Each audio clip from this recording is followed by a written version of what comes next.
I bet you heard about postpartum depression or even postpartum anxiety, but have you ever heard of postpartum rage? You're going to learn all about it in this episode with Dr. Ashurina Ream of Psyched Mommy.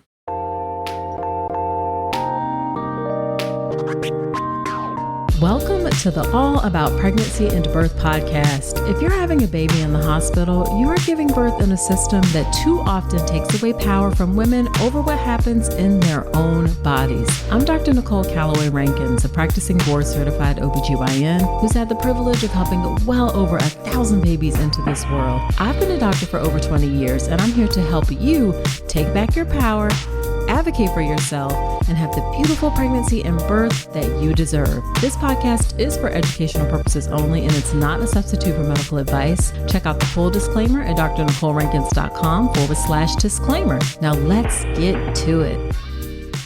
Hey, quick note before the episode. If you've been listening and thinking, okay, but how do I actually get ready for birth? I've got something coming for you. It's the Birth with Power Pathway, and it's my new updated online birth course launching this May. I'll walk you through a step-by-step plan to get you calm, confident, and empowered.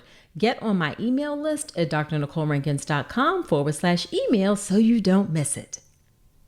Hello there. Welcome to another episode of the podcast. This is episode number 264. Whether this is your first time listening or you have tuned in before, I am so grateful you're spending some of your time with me today. Dr. Ashurina Ream is a licensed clinical psychologist specializing in perinatal mental health. She is also the founder and CEO of Psyched Mommy, the largest social media platform focusing on perinatal mental health. And by largest, I mean over 590,000 followers on Instagram. After experiencing limited community support during her own postpartum journey, Dr. Ream pursued advanced training and certification through Postpartum Support International, as well as the Postpartum Stress Center. Since then, she's been equipping and empowering women to thrive in every season of motherhood and beyond. We have an incredibly informative conversation about what is postpartum anger and rage. How does postpartum anger and rage relate to postpartum depression? What things may make you more susceptible to having postpartum anger or rage? We learn about the cycle of anger, how anger and rage may be a surface indicator of things underneath, and we'll talk about what those underneath things may be. And of course, we talk about things that people can do if they think they have postpartum rage and anger. Postpartum rage and anger isn't something that we talk about enough or really even at all. So I'm really excited that we are diving into this important topic today. Before we get into the episode, let me do a listener shout out. This is to Off Duty Mermaid. And the title of her review said, "Fantastic resource for a first-time mom." And the review says, "I'm currently 8 months pregnant with my first baby. I started listening to Dr. Nicole's podcast during my first trimester. I'm a former nurse, now healthcare quality analyst. I wanted to find a resource with a proper medical background. I rely on science, case studies, and research when making my healthcare decisions. Dr. Nicole provides that and so much more. Her expertise and compassion shown during her birth story episodes is incredible. I also attended one of her free birth plan courses. She shared a lot of information and answered many questions from myself and other attendees. I am forever grateful for having found this podcast. Thank you, Dr. Nicole." Well, thank you so much, Off Duty Mermaid, and I love that name, by the way, for leaving that kind review in Apple Podcast. And I'm so grateful that the resources that I've provided are helpful. Now, if you want to join me in my next live free birth plan class, then head on over to drnicolerankins.com/birth plan and grab your spot. Okay, let's get into the conversation with Dr. Ream.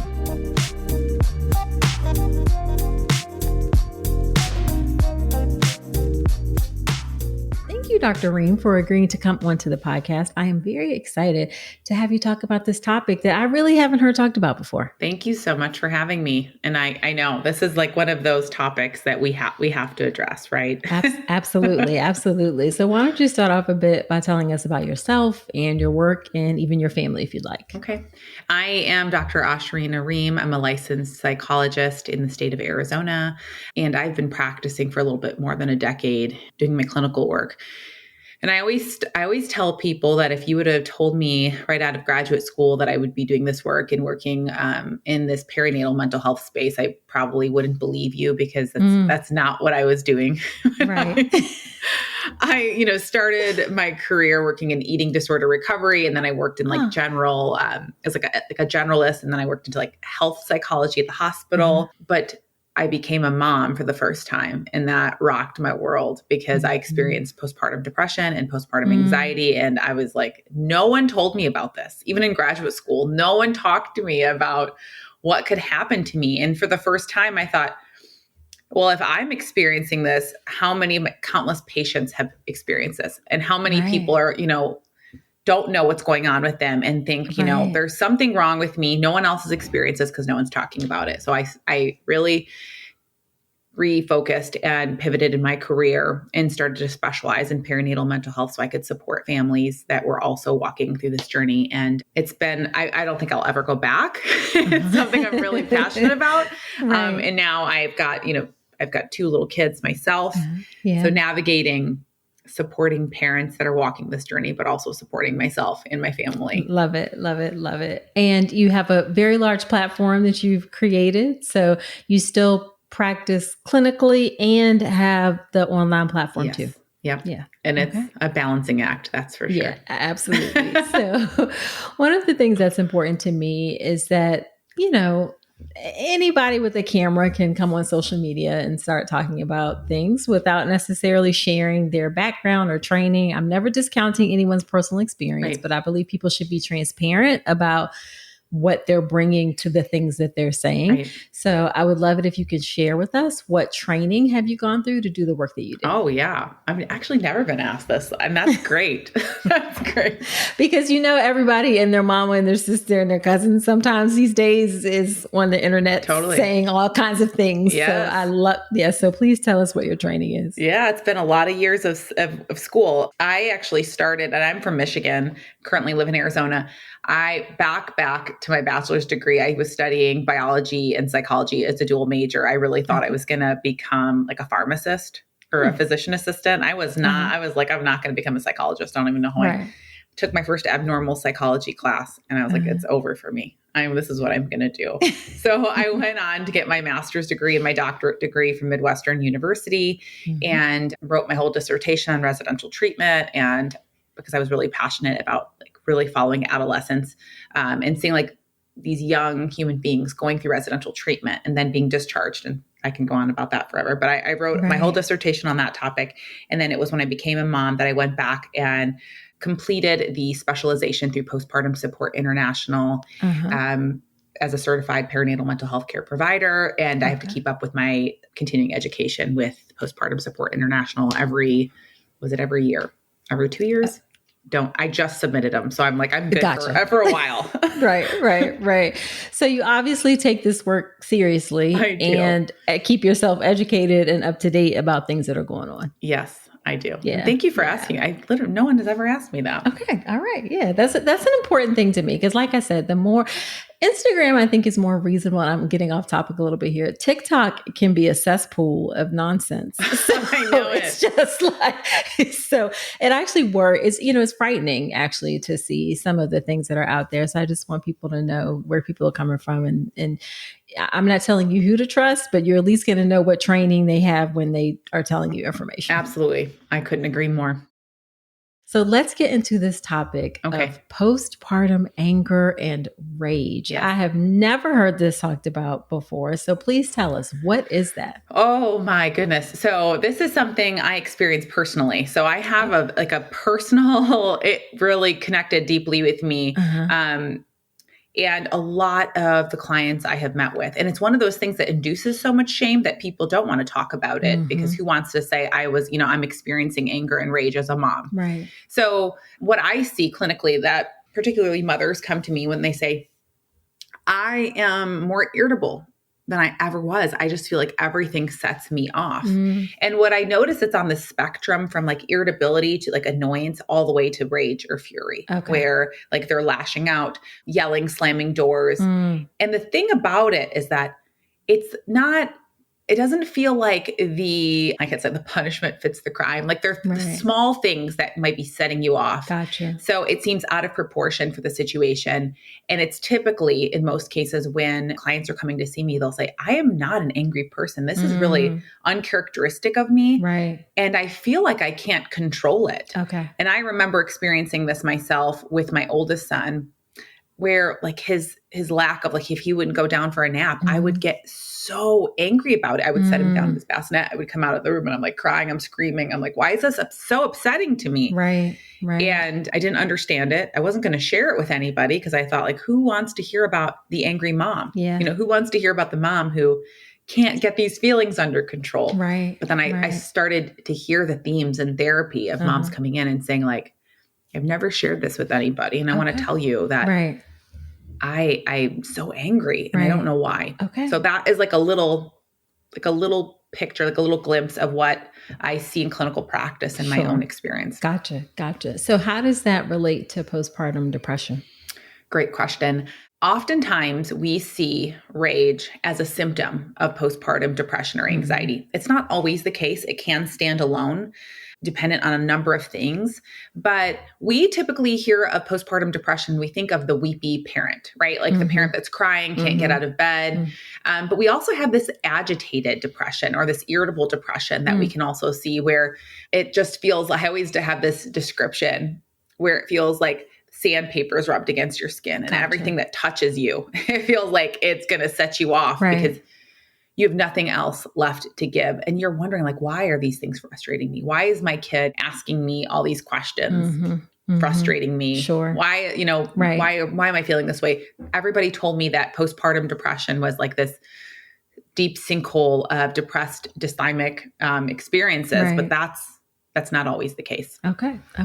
So you have this beautiful description, and I don't know if it's yours or where it came from, but this cycle of anger that I think really like is important to help people understand. What is that cycle of anger about? Yes, this is something I see quite frequently. And so I like to conceptualize things in this way where there's often like some kind of triggering event. And it can be like the most benign situation, like your partner leaves a dish out on the counter, which like in our rational mind, we're like, that shouldn't set anybody off. Right. But that could be the triggering event. And there's this personalization of the event, whether it's about somebody else or whether it's about yourself. It's like this negative thinking where we say like, if it's about a partner, maybe it's they don't value me. If it's something that you did yourself, maybe it's what's wrong with me. I'm such a monster. I can't believe I would do that. And then after we have this personalization, there's an emotional experience that happens. Now we're feeling annoyed. We're feeling frustrated. We're feeling angry. Right. And then this big reaction will follow, whether we yell or we maybe curse, slam doors, throw something. And that can be really scary to us. Sometimes when our reaction is so big and we're not used to it, we can almost, it's like where did that come from? I didn't even know that was in there. Right. And so on goes the cycle where we're experiencing shame, embarrassment. Sure. And now when we're in this shame and embarrassment, we are far more vulnerable to these triggers again. So on goes the cycle. And now we are, the triggering events become more triggering because we have just come off of these experiences of shame and embarrassment. Gotcha. That makes perfect sense.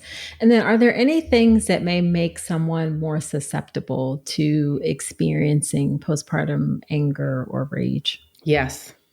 I always say this for myself personally. I am not my best when I'm not sleeping. Okay. Like that is one of my biggest, for myself personally, I know these feelings are going to creep up if I have sustained and chronic sleep deprivation, but it's not just sleep. I think about unmet needs as being a really large portion of like these vulnerabilities. I talk about like vulnerabilities that can really lower it's like the entry point to feelings of anger and rage is so low when our needs are not met for safety, emotional connection, feelings of belonging or fulfillment. So maybe if we're not getting our emotional needs, or if we have a history or a presence of trauma, anxiety, depression, or another mental health condition, if we have poor boundaries, this can make us really vulnerable to feelings of rage and anger, stress and burnout, or even overstimulation. If we are really sensitive to the sensory input around us, that can also just kind of be this, it's like pulls that lever to where we're feeling these feelings far more frequently and far more readily. Gotcha. I know one thing I think I saw on your website that was also interesting is, what about if you're raised by parents or raised in an environment where yelling and anger were more common? It's like this generational cycle that we take on that we don't necessarily want. We find ourselves saying things like, I sound just like my mom, or I sound just like my dad. Right. And those are also vulnerabilities when those just kind of passed on to us, these maladaptive strategies for coping. And one of the things I find in my practice and for my own personal life is like when something is happening and we're re-experiencing something for our own child and we don't even realize it. We're like, I am feeling these feelings because this scenario was never allowed in my nuclear home growing up. I always think about this with my own kids. Like back talk was not allowed, and I'm getting. Listen, okay, I know, absolutely not. You are breaking all the rules. That's like what I always think to myself when I'm reparenting myself while I'm parenting my children, and I'm like, this was not allowed, and it's creating this intense like frustration inside of me because not only am I trying to teach them something, but I'm trying to just reframe the rules for myself. So yes. Yeah, definitely. Definitely. That made me laugh because it's like, as your children get older, you realize, you raise children, you want to raise your children to question things and think about things. Yes. But then sometimes you want to be like, because I said so. That's why. Stop asking me all these questions. This is my daily, yes. That is the balance, my daily thing that I go through. It's like, I love your curiosity and the questions and the wanting, to push the boundary. Yes. I get it. I know this is critical, but not today. Not today. How about tomorrow? Yes. Oh, goodness. All right. So one of the things that I thought that was really interesting about what you said is that anger and rage is typically more of this surface indicator of things. And there are things that are deeper underneath it that you may relate to or may think or feel. And I just want to touch through each of those things that you mentioned and see if you can expand upon them a little bit further. So one thing you said that you may also feel, this may resonate with you, is if you are someone who may be suffering from anger or rage, you feel suffocated by the demands of parenthood. So what is that about? Yes. And I think this goes back to, I talk about anger and rage as, like you said, there's a surface experience. And like when I go to like really teach on what these are, it's a secondary emotion. So anger and rage is like the secondary emotion. It's what we see on the surface, but people around us, that's what they see. Really, these are often protecting us from what lies underneath. And because they're vulnerable feelings that we're not ready to share, we don't want to share, we've been taught to really guard them. So I always tell people, like, it's not bad to feel anger. We should all be experiencing anger because it's a protective emotion. Sure. It tells us often when something is wrong or when, like a boundary is being violated. So we don't want to escape it completely, but we want to be paying attention to, why am I feeling this way? And often, sometimes that protective mechanism is kind of like, it's showing itself far too frequently. And that's when we have to pay attention to like, okay, what is that vulnerable feeling? That's the primary feeling, the primary emotion that we are trying to conceal, and why can't we access it? So often that can be when we are maybe feeling inadequate, or we are feeling overwhelmed, we're feeling disappointed in somebody or something, and we're feeling sad. And we access anger so readily because it makes us feel a bit more powerful. It makes us feel that we're in control. So when I say like I feel suffocated by the demands of parenthood, oftentimes there's this unfairness that lies underneath it. Like things are not being distributed fairly in my life, and I'm taking on the burden, and I do feel suffocated because things aren't fair. So, and I think it goes back to this unexpected, like taking up of my identity and my leisure time that I did not anticipate. Yes. So anger is so more readily accessible to us than really doing the work to figure out like, what is that feeling underneath this? Because anger is it's not the end. Yeah. There's something that's under, if we peel that onion, we're going to find something else there that we often we're not doing the work to find out because it's too painful. Yeah, definitely. Definitely. So you said another thing that might be when you peel back those layers that you feel let down by those you thought cared about you. Mm-hmm. So this one's a big one. Yes. This one's a big one. I will say that is one of the bigger things that comes up in therapy is how when the people that we love most are not showing up for us in a way or supporting us in the way that we expected, it is frustrating. And we access anger, but oftentimes there's like, I'm feeling disappointed. I'm feeling sad. I'm feeling let down by others. And anger is the check engine light that's showing up and saying there's something wrong underneath the surface here that we need to be paying attention to. And often just anger is easier, right? Because it shows us in others to like in our minds, we think like, I'm not going to lose control over this. I'm not going to let you get to me. Right. I'm not going to, let you see the hurt deep down inside. Sure. So anger is very protective. Definitely. And I'm guessing, does this play into like expectations of what you think your partner should do for you or in the whole new relationship of being parents? Yes. That is one of the biggest things that can cause resentment in new parents. The expectation versus the reality of the partnership, right? We go into, and most couples don't have these conversations where they're saying, like, we're going to have kids and this is what we are going to, like, let's spell it out. We think I'm in love, we're good. We have so much fun together. Yes. And then the reality of all of the things. And then you're like, this is not fair. Your life hasn't changed one bit. Yeah. Mine has, been turned upside down. Right.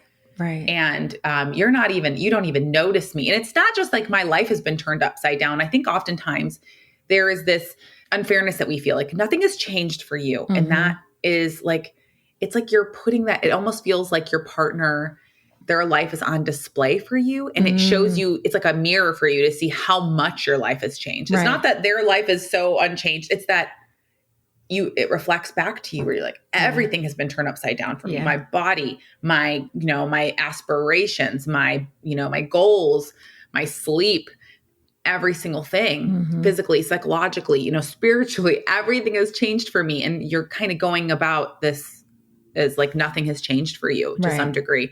And then there's like the distribution of the labor within the home. Yep. We didn't discuss this. So now I'm doing so much more and you're not, pulling your weight, and I feel resentful. So I'm angry and I'm irritable, and it's justifiable. So I don't ever want to minimize that to say like, we shouldn't feel angry. Right. Just because we feel that way does not mean like I want everybody to, woo-saw through it and not experience these feelings. They just need to be addressed. I mean, I think there's a reason we feel the way that we feel. Yes. It is interesting. And this is coming from having been married now for almost 19 years. It's not fun to talk about those little things, right? Like nobody wants to sit down and talk about the distribution of work, blah, blah, blah, blah. But it really ain't fun when it blows up. Like,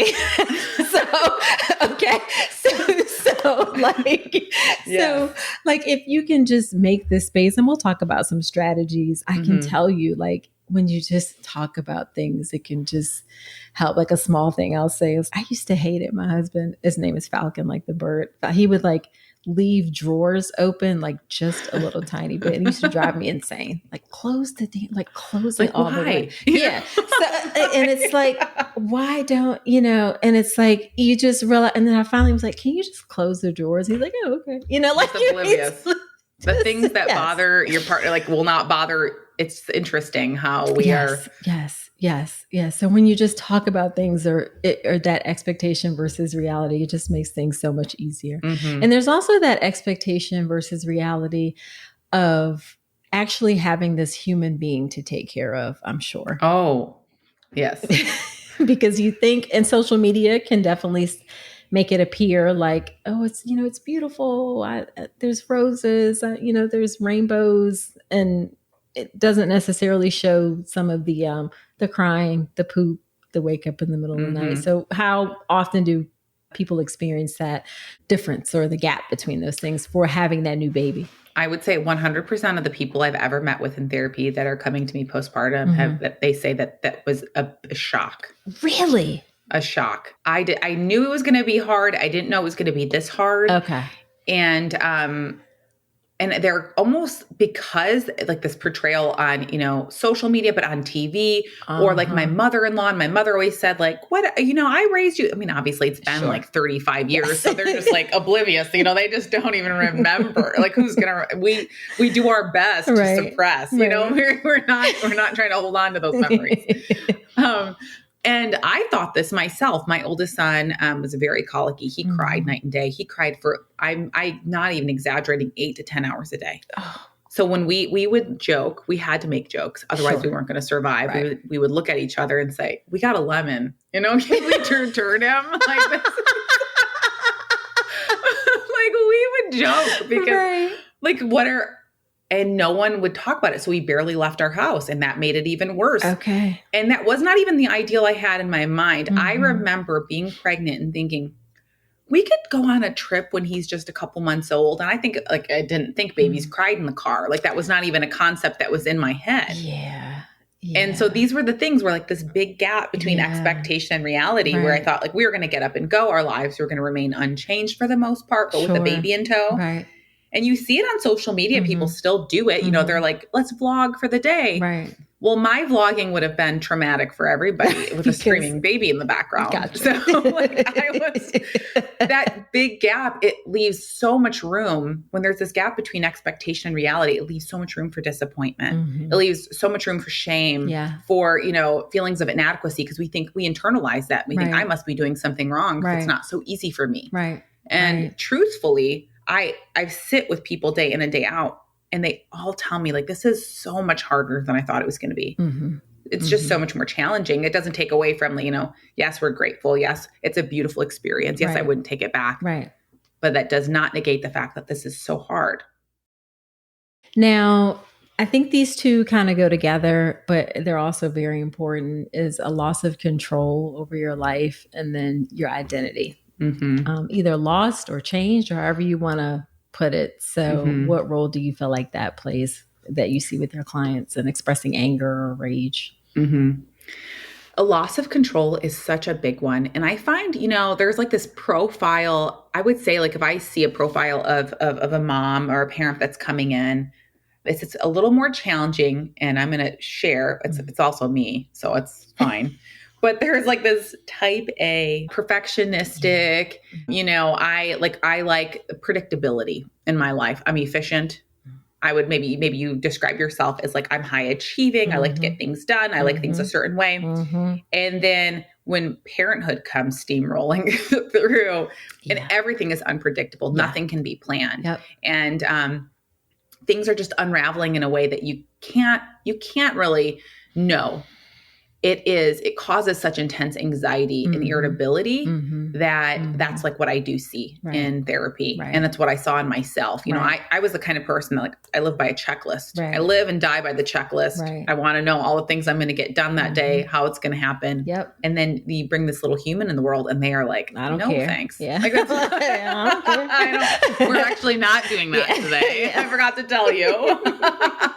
And you learn to be adaptable, but in the process of learning how to be adaptable, it's anxiety provoking. It creates irritability and frustration because you are not living according to the values that you set for yourself. You are not living according to, the set of ideals that you have for yourself. And that's hard. And you feel like you lose yourself in the process, like this loss of identity, because if I was tying my identity to productivity or to achievement, or maybe it's even being social, but now I'm not able to do those things because I'm not getting to hang out with the people that I know and love because, my circumstances, there's this loss of identity that way. And I remember going from, I was like 37 weeks pregnant, and I was talking to our manager at the clinic I was working at, and we're like planning for the future. I'm like, I want to lead these many groups. I want to change this. I want to do that. Once I come back from this maternity leave, this is what we're going to do. Right. Like nothing could stop me. I love my job. And then I had this little baby, and I thought, do I have to go back? Like, it was like, do I have to go back right now? Can I take a year off? Like, can you give me some more time? Right. And my priorities shifted. But then with that shift, it was like, I lost my identity because to myself, I was like this career woman, and I didn't know who I was. So there's like this piece where like, it's like, we're muddling through it all, and we're trying to figure out who we are anymore. Sure. I'm not really communicating with the people I used to communicate with. I'm not doing a whole lot of things that make me feel like me. Right. And that's frustrating, and that's anger inducing, but we don't know, we don't have the words for it when we're walking through it. We're feeling it. Yeah. Yeah, definitely. Definitely. So if someone is concerned and they're like, hey, this is not me, why am I so angry? What are 2 or 3 steps that they can take to address it? Great question. I think one, identifying, like that first thing, like of identifying and recognizing, like, this does not feel like me. When you start to say that and you feel that, pay attention to that voice. That was the very first thing. I actually remember sitting on the couch. I looked at my husband, and this was before I didn't even have a clue what was even going on with me. And I said to him, I don't feel like myself. Right. And he was like, kind of probably nodding his head like, you don't seem like yourself. You've been a little different. I didn't want to say nothing, but he's like, I don't, yeah, but since we're talking about it, yeah, you said it, not me. I remember verbalizing that. And I think the first part of like sharing it with somebody that you love and trust, that is not going to like reduce your feelings or invalidate you or make you feel like there's something wrong with you. Right. If you have somebody in your life that you can trust, I would definitely encourage you to share. The other thing that you can do on your own is to pay attention to what I talk about, what I often talk about when I'm teaching on this topic, are like our nests. And it's like these buckets of needs, our need for nourishment, our nutrition, our need for exercise, our need for support, time for ourselves, and then sleep. Yeah. These are like these primary nests or needs buckets where if we're paying attention to those things, like, are they being met? And how can I move the needle to at least where I can work towards, I don't expect perfection, but like if I'm not getting any of these needs met, how can I focus on just filling a few of those in, just progressing through that. Like, okay, I'm going to focus on feeding myself well. Right. I'm going to focus on moving my body in a way that feels good. Right. I'm going to call that friend, just focusing on those things. And truthfully, because I am a psychologist and I am a proponent of therapy, I always encourage people to get connected with resources. Postpartum Support International is an incredible resource with a robust directory of providers. So, and talking to your provider, if you have an OB that you love and trust, I do, like personally, I would have went and told her everything. And I would talking to your provider, if it's your pediatrician, your lactation consultant, and because if you don't feel comfortable and you don't know how to navigate this, sometimes really leaning on those professionals that you trust to say like, I need help. I don't know where to turn. Yeah. But getting connected with a therapist can change your life. It really can, truthfully. And sometimes medication is needed. I'm not saying that it's a necessity for everybody, but it can really help. And I want people to know that it's an option. Right. I love that. I think also, like, sometimes a therapist can help you. They see a view of your life that you aren't necessarily seeing, or that even the people around you can't necessarily see. Sometimes you need an outsider perspective who's unbiased that can just help you think through those buckets and say, hey, well, are you getting sleep? And you don't even realize, well, actually, maybe I'm not sleeping at all. So yes, I need to ask for help.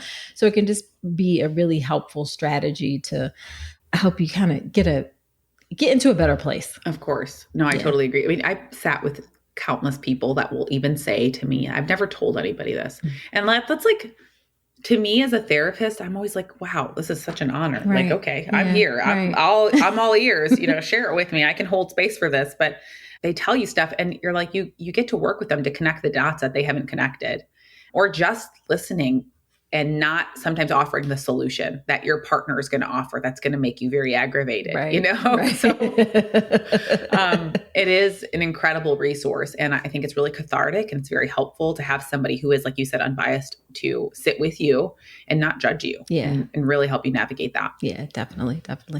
And we didn't talk about it, but what role does breastfeeding potentially play in this? So I've done this twice.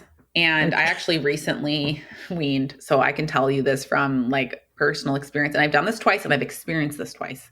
But there is something, there is post-weaning depression that can occur. This fluctuation in your hormone when you start to wean will increase these feelings of irritability and agitation, anxiety, depression. So I always tell people, obviously, if you can, and it's not always possible, to slowly wean. And I did. Right. I'm like the person that's dropping 1 feed a week. And I was so agitated. I was so irritable. It was oh, I can't even be around people. I almost want to be living somewhere different. Right. Because everything that came out of my mouth was snappy. Okay. I don't want to be around me. So I would say be gentle with yourself. It should not last, I would say, a few weeks, a month. If you're noticing these feelings are persisting, I would talk to your provider. But this is something that does occur. I've experienced it. My clients have experienced it. And you are going to feel that anxiety, like I said, sometimes this dysthymia and irritability, where I, no joke, said to my husband a few weeks ago, the sound of your breathing is frustrating me. It's irritating me. And he said, I'm going to give you a pass. I'm going to give you a pass. I can't stop breathing. So I'm not sure. But that's, the level of what I was feeling. It was just the simplest things were just frustrating me. And I'm this is not me. I am usually a chipper person. But yeah, so it's be patient with yourself. You can even journal about it. I think that's really helpful, especially if you're going to, if you have more than one child, or if you want to just journal the experience so you can reflect back on it and see what it was like. Talk to somebody that you love and trust. But if it persists and it's not getting better, definitely get connected with some resources. Okay, for sure. So as we wrap up, what would you say is the most frustrating part of your work? It's not going to be what anybody expects. It's the paperwork. Documentation. Yes. If I never had to document ever again, I would see far more people. Yeah. And have way more fun. Yeah. But that is the most frustrating part. Yeah. That's part of why I got out of the office, because I could never keep up with charts. I was bringing charts home and all that kind of stuff. So I totally get that.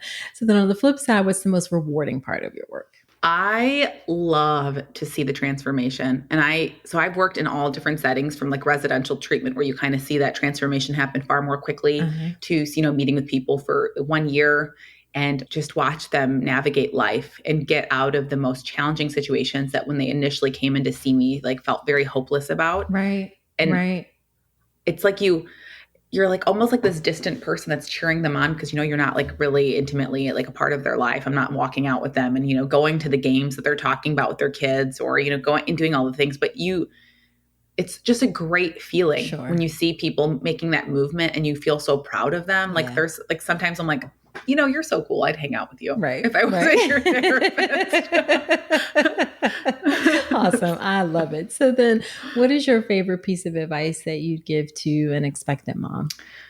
This piece of advice has not changed in 7 years that I've been working with parents. My advice is that you can change your mind. And I know that seems like such a simple thing that maybe does not make a whole lot of sense to some, but I needed to hear this when I was first postpartum. And I was so rigid and stuck on I'm going to be the mom who does these things. And I wanted to, if I could go back, I would tell her, you can change your mind. It's okay. And it's going to be all right if you do change your mind. Though this is not earth shattering. And this expectation of not just focusing on the now, but the future. In 5 years, is this decision going to be this big? Is it going to be this heavy as I feel like it is right now? And I wish I would have had that little, that voice that could have told me that back then, when I thought every decision I was making was going to change the trajectory of my life and my son's life at the time. Yeah. That's great advice. So where can people find you and connect with what resources you have? Tell us about all the things you have to offer. All of the things. So I am Psyched Mommy on most social media platforms. And my website is also psychedmommy.com. And I do offer a course called All the Rage, and I host that with Erica Jassa of Momwell. And we go through the entire experience of rage and anger, and we like break it up lesson to lesson on understanding anger, the vulnerabilities, where we received these messages from, and how to navigate them with really practical tools. So you could find that on my website, psychedmommy.com, as well as momfreely.com. And we offer a free masterclass where we teach parents how to repair after they have lost their cool, because it's an inevitable experience. Right. That, I mean, I'm a psychologist and I lose my cool. Sure. And my son's like, Mommy, you're kind of, right. You're not having a good day. Yeah. And I'm like, you're right. Yes.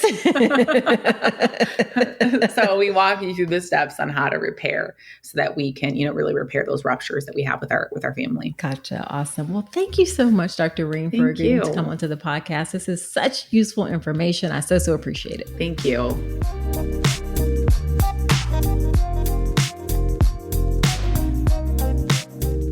Wasn't that a great episode? Such an important topic. And Dr. Ream is so well educated, well versed, and great at sharing information with us. I am so grateful that she came on today.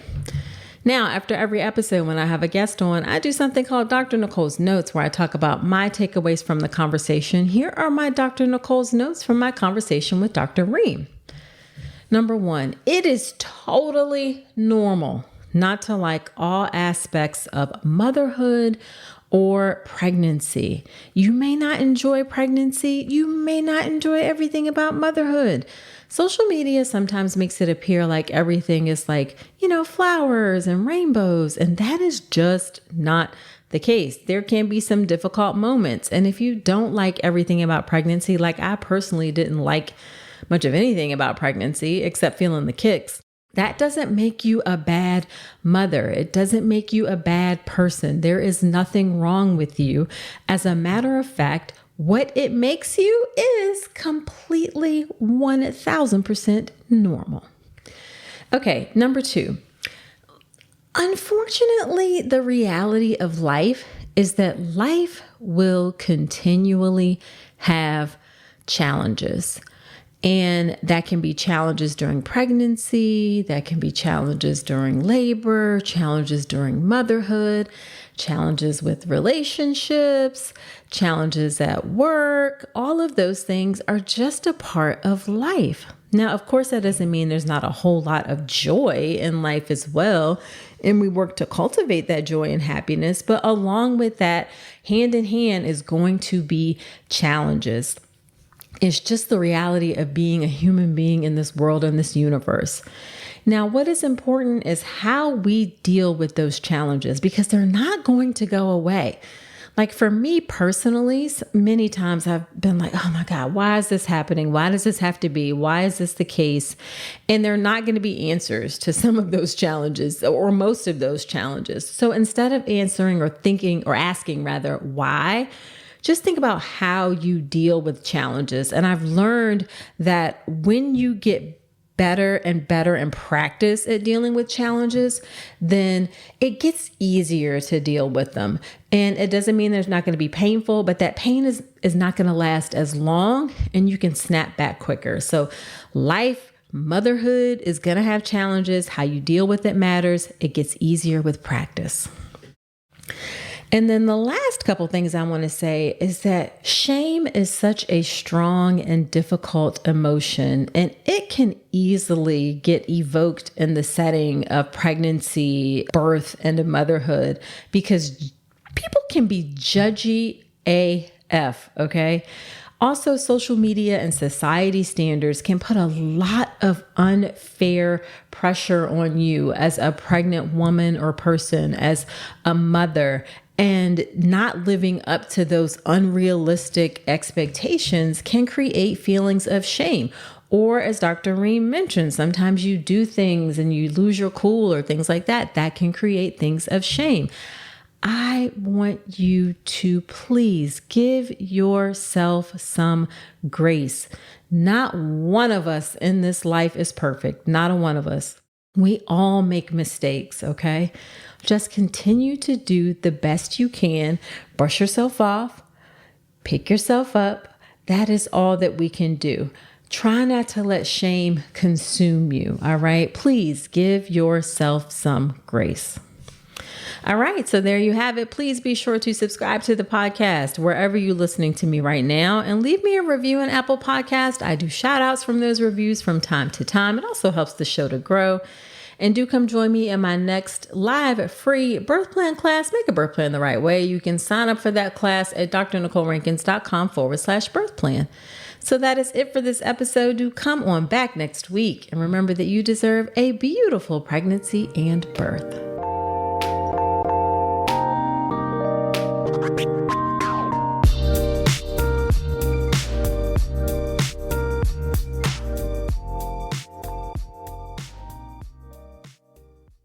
With so many options, why choose Arizona State University? For me, the only online option was ASU because of the quality. Their faculty was really involved with their students and care about your personal journey. The dedication to my personal development from my professors, that's been extremely valuable to me.